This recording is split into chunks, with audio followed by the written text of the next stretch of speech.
Benvinguts, ens trobem a la platja de Port Ginesta, al municipi de les Botigues de Sitges, en unes condicions molt dures, d'onades grans, corrent i vents forts. Us parlo com a president de l'entitat esportiva que promociona el surf a Catalunya. La Unió Catalana de Surf és una unió de clubs de surf registrats al Consell Català de l'Esport que s'ha unit per fomentar la pràctica esportiva del surf a tota la costa catalana.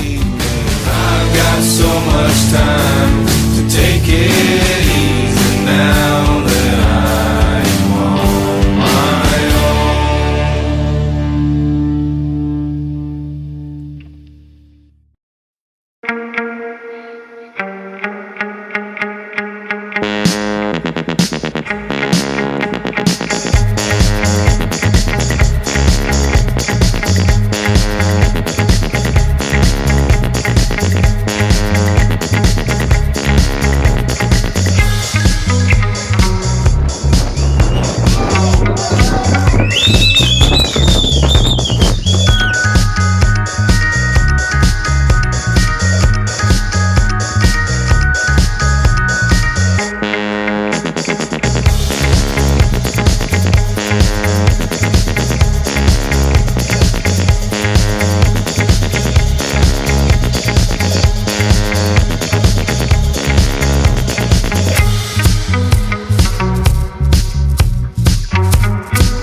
Vinga, ara ens veiem allà.